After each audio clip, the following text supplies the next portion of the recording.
that going. Welcome. I would love to know where you're from. That's just always fun because it's fun to be able to see that some of you live in places that it doesn't get cold and snowy. And I would love to know your background as well. My name is Judith Cobb, and I am a master herbalist, natural nutrition clinical practitioner, and certified iridologist and certified comprehensive iridology instructor. I would love to know how many of you are familiar with iridology. I would love to know that. Okay.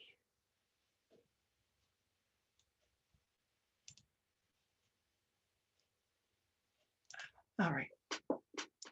And so as we look at this question of do irides change, I do need to remind you that this information is meant for your education only. We never diagnose or prescribe using iridology, and you're responsible for whatever results you get from using this information. But I'm so glad you are with me today. So welcome. Again, take a moment and introduce yourself. Let me know where you're from. That would be cool. And do you have iridology in your previous training? That would be good to know too. I've been studying holistic health since 1979, and I've been a holistic practitioner since 1980, 81, somewhere around in there. And I have, again, got a ton of creds under my belt with master herbalist, certified iridologist, natural nutrition clinical practitioner, certified comprehensive iridology instructor. And as we talk about iridology today, I want to really underscore the fact that iridology helps me integrate everything I already know about nutrition and herbology in helping to create protocols that are specific and targeted to my clients' needs. And that's what we actually want, right? It does help me make my assessments more quickly, which doesn't mean they're rushed. It just means it doesn't take me as long, more accurately, because I understand how the body is put together. I understand how this client's body is put together. It helps me to create better and faster rapport, because when we do iridology well, it means that we actually are asking questions that are specific to the client. We're not asking broad shotgun pattern questions. We're really lasering in on our client based on their symptoms and what their eyes are telling us. And it actually eliminates the need for an intake form. And that's very cool that it eliminates that, because that's paperwork nobody needs, right?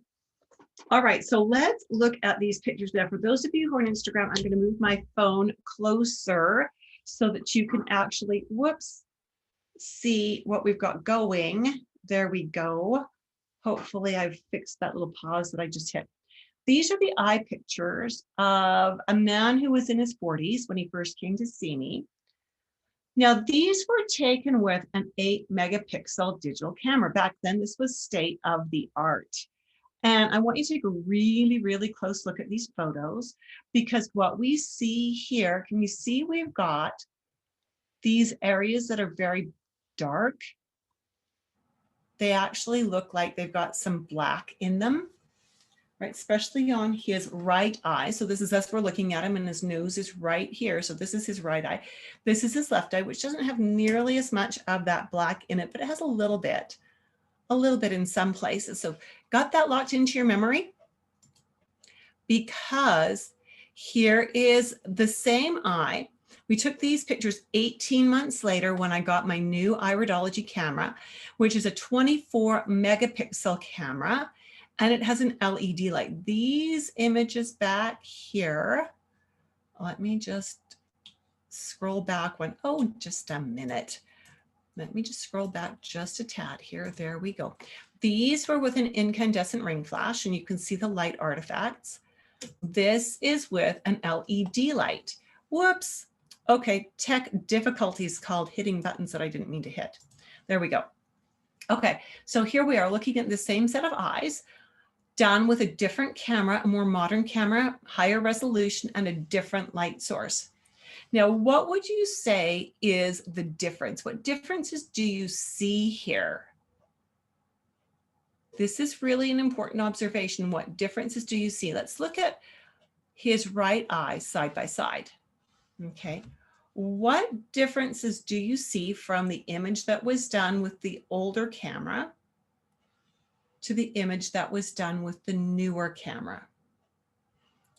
I'm going to focus right in between for those of you who are with me on Instagram. And I'm just going to ask you to really look at these and what are the differences that you see. Hello, Oxford Iridology. Thanks for joining us. So as we look at these images, what difference do you see? Remember, this was an 8 megapixel digital camera with an incandescent ring flash. This is a 24 megapixel camera done with an LED flash. All right, so, oh, hi, Peggy. Good to see you too. And so as we look at these, what we see is it looks like there are differences. We have to understand the technology before we say there are differences. The reason I say that is look at the color difference in the flesh and in the sclera. That alone tells you that the color of the flash and the way the camera processed the image and sent it to the computer was different, that the color settings were different. And so what we've got here is there's actually no change in the eyes. There's only change in technology. Does that make sense? That we don't have, so many people are inclined to say, well, this eye is so much bluer, there must have been some good cleansing, and there wasn't. This is a fellow who has been a client of mine for many years, and he comes in for a few appointments and then he disappears for many years and he comes back, and then, you know, and we play this little game where I keep hoping one of these times the changes that he implements will stick, but they never do. That's just not his style. And so we do what we can, but it's limited. And so what we see here is that there's actually no change in the eyes. What we see for difference in definition from here to here is the camera resolution. 8 megapixels does not give us as much definition as 24 megapixels does.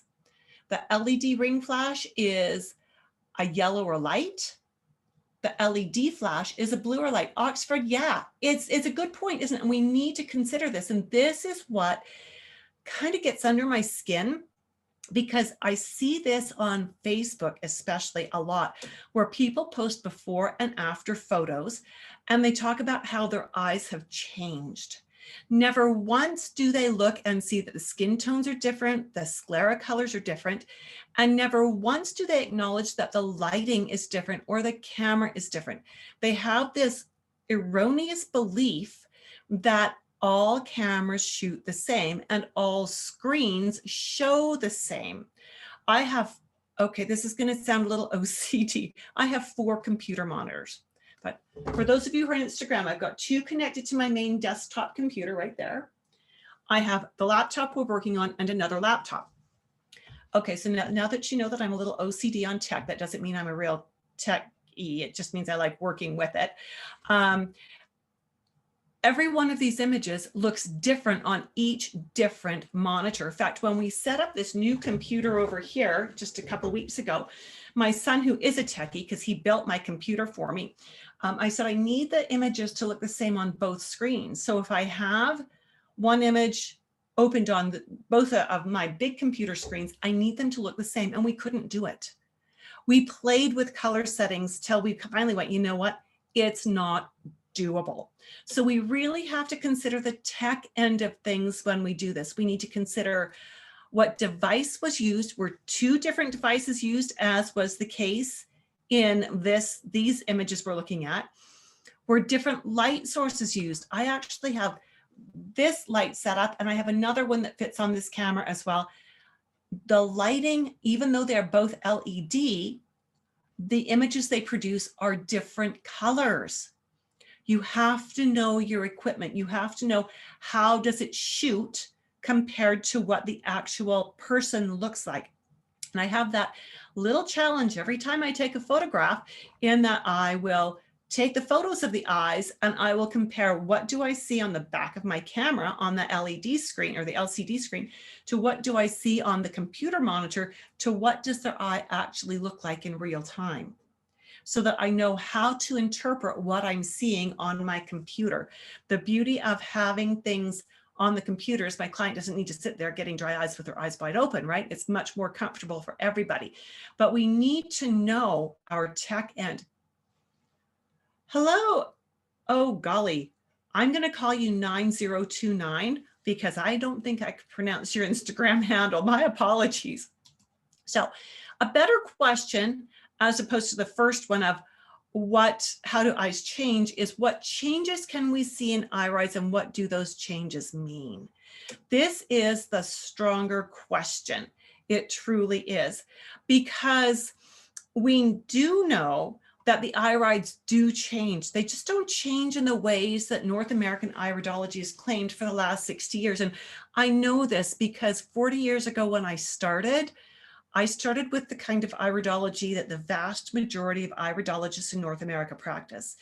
And it took me about 10 years of practicing before I realized that what I'd been taught was not quite right. That might sound harsh, but it's the truth. So I was about ready to give up on iridology together and walk away from iridology because all of the cleanses I'd done with my clients, all of the supplements we'd used had not yielded the kinds of changes that I was taught we would see in the eyes. And it was frustrating to me. I didn't see those changes. But that's when I learned about constitutional iridology, which was very exciting because the more I studied it, the more sense it made, the easier it was for me to create really good programs for my clients, the easier it was for me to actually do an excellent iris reading. And but I could never go back to the idea that the irides would change based on what I had been doing with my client. So are you ready to learn a little bit about what constitutional iridology teaches about how and why irides change? If you're ready, I want to know. I want to know. So give me a thumbs up or a wave or something that lets me know you're ready.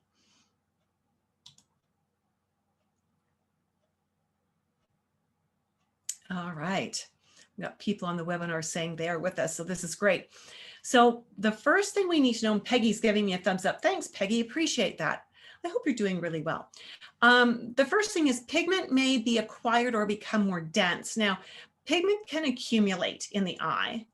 It can become more dense. And I've seen a lot of instances of this. We're going to look at an example or two of this. But I've never, ever seen pigment disperse in spite of all of the cleansing and all of the supplements. And we've done some pretty hard cleanses, like even at my own eyes, and Oxford is saying, yes, please. Yay, thanks, Oxford. So great to have you with us. And so what I've noticed, and I've done some really intense cleanses over the years to deal with certain and very particular health issues, fasting cleanses with enemas and herbs till I just about wanted to puke with them and things like that. But really, there was no change in my eyes. What did change, though, was my health. So let's look at an example of pigment acquisition. So these are actually my sweetheart's eyes. My sweetheart happens to be my husband, by the way. We've been married for 40 years. And these pictures were taken about 23 years apart. Again, note the different camera. This was, I want to say it was an Olympus professional camera print film 23 years ago. This was with my Iris Lab IE4, which is a 24 megapixel with an LED flash. Okay, so we already know that different cameras and different lighting can affect how a picture looks. And you can see here that it does. It looks quite different. The print film flash was not as bright, so the pupil is much larger. The LED flash is much brighter, so the pupil is smaller. And notice how that alone makes the fibers look more straight, because the fibers are literally stretched out further when the pupil is smaller. We want to look for landmarks just to confirm that these are the same eyes. So we've got this lacuna here, we've got this lacuna here. Now these are done both handheld, so the camera might not be completely level, which is another reason to avoid using a map that has really minute little areas in it, because if you're not aware that you and your client are both not 100% level, then those little teeny areas on those iridology maps can can mean that you're doing a bad reading, right? Notice that we've got down here, we've got this lacuna and we've got this lacuna, right? So we've got the very same eye happening. We've got different lacunae inside in zones 1 and 2 here. We've got them sitting here. So this is the same eye. We have the pigment just outside the collarette. Yes, we've got that here. But I want you to notice something. In the older camera, 23 years ago, there was no extra pigment sitting down here. More recently, do you see this? Do you see how we've got this? This is acquired pigment. This has developed over time.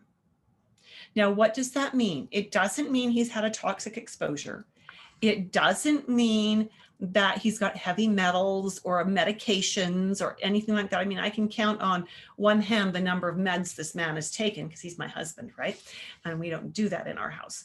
And so there's no meds, there's no heavy metals, but there are family histories of things. There are traits that have been passed down. And this pigment settling into his eye is genetically controlled just the way all the other markings are in his eye. So we know that about 5 or 6 years ago, well, this has been building for more than that time, but over the last couple of decades, he's developed some little annoying health glitches, and this pigment has gotten more and more pronounced along the way. And so we know that this pigment color suggests we've got a liver predisposition, which goes absolutely perfectly with some of the symptoms we're seeing with him. And so we continue to support his liver. Now, what does that really mean? It means that inherently, his genetic structure is such that he was programmed to have some liver challenges as he got older. Now, he's 66 now, so that counts as, in my books, middle age, not old, but middle age. And so, but we are seeing these liver issues that are creating little symptoms for him that are slightly uncomfortable, but certainly not life-threatening. And so his eyes correlate with exactly what's happened, and they give us guidance as to what we need to do to support. That we need to be doing ongoing liver support. Maybe we need to be adding some phase 1, phase 2 detox to him, or some, milk thistle would be a good choice, dandelion root, burdock root, barberry, any yellow dock would be great choices for supporting his liver. Throwing in some inositol and some B vitamins could also be helpful for the liver, correct? And so we rotate through various things and we check him out and change up his program to try to stay one step ahead of this. Now, remember that this does not mean there has to be a problem. It means genetically he's predisposed to have a problem.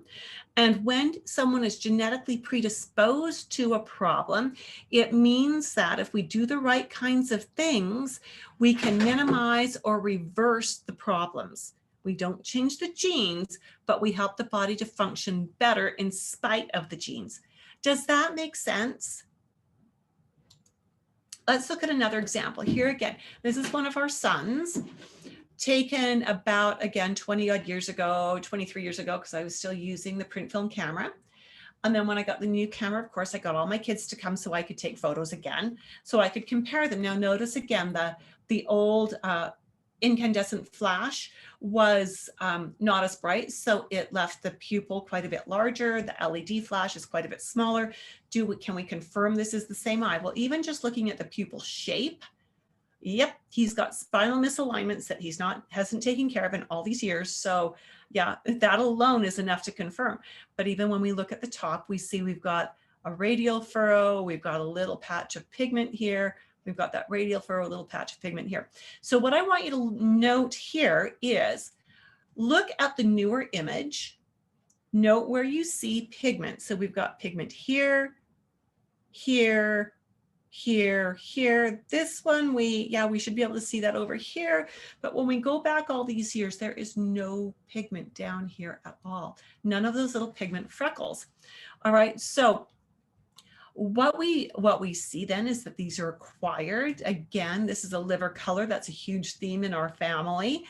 And he was pretty hard on his liver for a few years, but he straightened up and is doing a much better job of taking care of himself in the last 5 or 6 years, which is really great to see.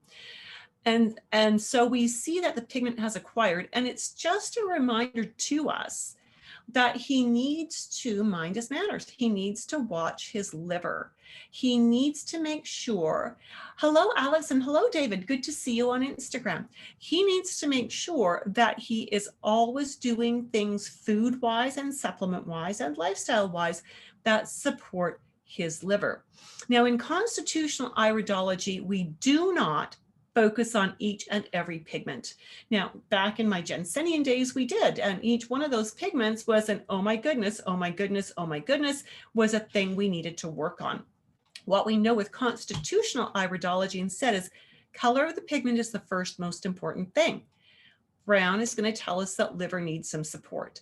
Where the pigment is sitting tells us which other organs are going to be under duress because of the liver being cranky, right? And so we don't necessarily need to address every organ with a fistful of supplements. We can do major support for the liver, monitor the other organs to see if they're showing any signs of stress, and even correlate that to the sclera if we want to look for current situation, and support what needs supporting as it needs it. Because if we support the liver properly here, we may not need to worry about the other organs. Does that make sense? Go to the root of the problem. We can also sometimes, often we'll see as people get older, what we call a lipemic diathesis. That's this white ring that comes around. It may begin to appear. Alex is asking, does chlorophyll help to alleviate pressure on the liver? It is one choice. It may or may not be enough, but it is certainly one choice to consider. When we see the lipemic diathesis, we don't usually see these in young people, although I'm seeing more and more of them in younger people, which is very, very scary. We tend to see them developing in people over the age of 40, and they start out just as a sliver of white at the edge of the eye, and gradually they may circumnavigate, they may get fairly wide, they may get fairly opaque. This is actually not a true iris sign. This is in the sclera.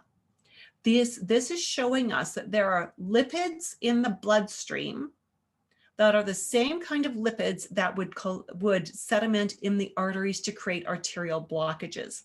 And so we're not ever going to be able to dissolve this once the cornea itself has absorbed these fats. It's not going to give them back. It's going to hold on to them. And that's going to be our reminder that we need to mind our manners, watch our diet, do the right kinds of things. Now, as we see that, we know what we need to do. And do we care if we dissolve this ring? Heavens no. We do care that we have an impact on the person's overall health. Does that make sense?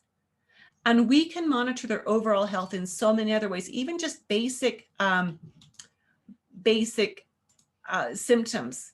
If they've got medical labs, that's a good way to do it too, right? The pupil shape may change. We saw my son's eye, one of my son's eyes earlier, and here's another good example of a pupil that is not round. Most pupils aren't round. Most of us have some kind of flattenings. And so when we see that the pupil is not round, it teaches us that there are long-standing subluxations in the spine. If this person was to do the right kind of spinal care and do the right kind of strengthening of the back muscles, with time they could turn the pupil round again. Now, why do we want that? And it's not so much that the pupil becomes round, it's that the inner border of the iris evens out and becomes more round. Why do we care about that? Because this inner edge of the iris has the strongest link to the brain and gives us the most information. Oxford is asking, why are you seeing them in younger people? Toxins, poor diet. You know what? It's poor diet. Good question, Oxford, because where do our blood lipids come from? They come from refined carbohydrates. Our diet is so full of refined carbohydrates that it's absolutely crazy. And so I'm seeing these now in people as young as 20. And when we talk about their diet, it's no wonder they've got a lipemic diathesis already starting to set up. And our job is to stop that, because if a lipemic diathesis progresses too far, it's a strong indication that they may also, and we watch for other indicators, may be heading for type 2 diabetes. So not just blocked arteries, but T2D, which nobody wants, right? So again, we can, if this client with the flattened pupils is willing to do the necessary work, and it is intense. I mean, we're talking doing osteopathy or something like that, in order to chiropractic or Rolfing or whatever to align the spine. It's got to be consistent. The client's got to do their homework in order to bring this back into balance. So another question, is there a correlation between spinal fluid and the stomach then, since the location is close in the eye? Well, certainly it is close in the eye, but to the best of my knowledge, no, there's no correlation between the spinal fluid and the stomach. Other changes that we can see changes in the sclera. Now, this is really an important one. So again, back to my husband's eye, just because I've got his and they're easy. When we look up in this corner, we see this blood vessel, and we see a little corner of a very faint, what is kind of, if you saw the whole picture, is more like a Harry Potter scar. Now, as we come to the newer image, notice how this blood vessel has become less prominent, which means there has been some healing in this area, that we've resolved some congestion. But notice that the Harry Potter scar is more prominent. So there's something actually coming directly in here that is likely getting more congested. So where the iris itself is inherent, the sclera is dynamic. So what does that mean? That means that things that happen in the iris, with the exception of the lipemic diathesis, are genetically programmed. It means that things that happen in the sclera, of which the cornea is an extension, are things that this person has done for themselves. Done to themselves might be a better way of putting it. And so when we see the blood vessels in the sclera, we know that this is a current situation. When we see something in the iris, we know it's a genetic predisposition. And so you can see from this that ideally, what we want, hi Emma, it's good to see you. What we want is, we want to be able to correlate the sclera, the iris, and the client's symptoms in order to really understand what their body is doing. And in order to understand what the best direction is for us to actually take in our recommendations for them. It is very helpful as an iridologist to have good photos. It truly is. You know, when I first started out, I didn't have a camera, and I don't expect my students to have cameras either, because it's an expense to get a good quality camera. But I would try to make notes, and you know, I don't remember what I had for breakfast yesterday. How am I going to remember what the eyes looked like that I looked at a month ago, right? So really important, if we can, to use good quality photos. So ways they do not change. Let's talk about that too, because this is an important piece. Ways irides do not change. When I first started out, I was taught that there was such a thing as healing lines, which meant that if I had a lacunae, or what you might call a lesion if you're Jensenian, if there were any fibers showing up in there, that meant healing was happening. We now know that that is not true. We know that the eye is actually made up of layers of fiber called trabeculae. And the way the trabeculae are organized is inherent. It's not going to change because we've changed the diet or added a supplement. So when we see trabeculae like this one, so let's look right down here. Let's look in this closed lacuna, and I'll try to get that close for those of you on Instagram. There we go. This closed lacuna has always had these fibers in here. This is an indication of something that is an inherited predisposition. And these fibers in here have always been there. This is not healing. This is not healing. And so it's always been there. We are looking at that second layer down. The top layer has separated enough that we have this loop. Now we're looking down one layer. So when we see these fibers, it doesn't mean healing. It just means we're looking down a layer in the eye, right? And the deeper we look, the less resilient the area is. Like for up here, for instance, where it's very black, that area is less resilient. It needs a lot more attention to help it function well. Is this ever going to change in the eye? No, it's not. Could the person's health change because of the work we do, because of this marking? Yes, it could, and ideally it should. So what we know is lacunae do not change. They do not get smaller. Here's what happens. So again, we're going back to an old camera that, and this is actually 3 images of the same eye. This one on the left, get my cursor here, this one was the first image in the series, right? And then immediately thereafter, we took another one. Now, do you see how, whoops, I did not mean to do that. Just let me get that image back. Do you see how even just the fact that the pupil is slightly smaller looks like it's changing the shape of these lacunae? These lacunae are compressed into a much narrower area because the iris itself is compressed into a narrower area. As that pupil gets smaller, the iris stretches out and the lacunae look thinner, and they sometimes look not quite as dark. We change cameras and we get a very bright light, which gives us the smallest pupil of all of them in this series. And what we see is that the lacunae all look narrower, but longer. So I want you to think about this as if it's a balloon. You know those balloons that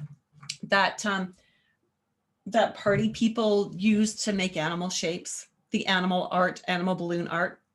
All right, well, if you have a balloon and it's filled with a certain amount of air and you stretch it out, it's going to be long and thin. But if you do things to compress it in certain ways, it's going to get fatter and shorter. Does that make sense? And yes, Oxford, huge pupil. But again, it's because the light was dim in that camera, or maybe the light was appropriate. What I should have made a note of was, what did this person's pupils look like in normal room lighting? Because that's the true comparison, right? We have no idea of knowing which of these is accurate for pupil size unless we've made a note of what did the pupil look like in natural room lighting. Okay, now I think I remember who this is, and if I recall, they are very prone to very large pupils, which of course in iridology gives us a ton of information right there. So can we see the potential health challenges that could arise, you know, through pupil or through pigment accumulation? Yeah, we can, absolutely. We don't do iridology actually to change the eye color, to erase pigment, things like that, because that's not the purpose of it. And it doesn't work like that.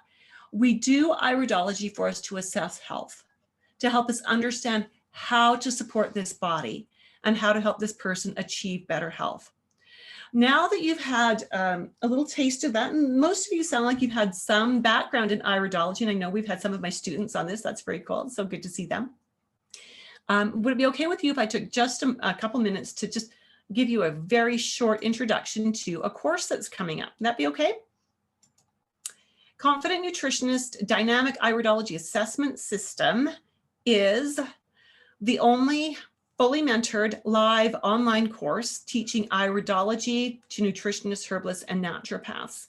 More than teaching iridology, it is specifically to teach iridology, but to teach how to integrate it with what you already know about herbology and nutrition, so that you can create really powerful next step programs for your client while you are with your client. No more taking your own time to write up assessments and reports. No more overloading your clients with more information than they can possibly handle. The way I teach iridology helps you to learn to focus on the things that your client needs to hear right now. And then in the next appointment, have those needs changed? What do we need to focus on now? And in the next appointment, have the needs changed? What do we need to focus on now? It's all about learning how to use iridology effectively to do your very, very best work possible. So again, the goal is to teach you constitutional iridology and how to use it confidently so that you can easily integrate what you already know about nutrition and herbology to confidently create doable client programs in your paid client sessions.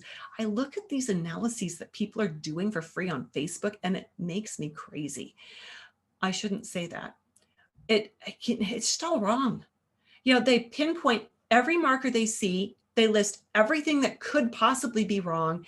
They list every possible solution.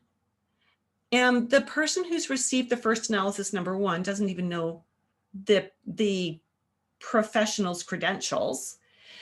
They could have got their training off the back of a cereal box, you know, and I'm being facetious there, but it's true. They know nothing about them. They're just lobbing it out. Who wants to, like, you'd never do that with your health, would you? You wouldn't do that with your car.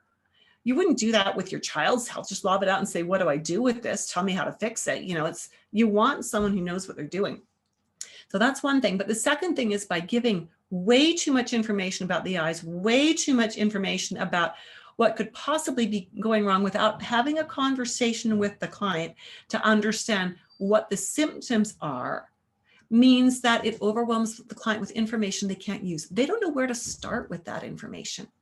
They don't know how to implement it. And so we want to be very sure that when we are doing iridology, we are not flooding our client with information because it's not useful for them. We want to give them just what they need to get to the next step, and then just what they need to get to the next step, so that we guide them along a path of improving their health. Does that make sense? This is what one of my clients, one of my students who graduated from the program a couple of years ago said. Let me just move this out of the way. This is Sharon Bimrose, a naturopath from Australia. She said she'd already taken iridology as a part of her studies as a naturopath. However, Judith's course, Confident Nutritionist, Dynamic Iridology, we've just changed the name of the course, surpassed my previous training in structured content delivery, documentation, and support. Iridology has certainly reduced the time required for prioritizing a treatment plan.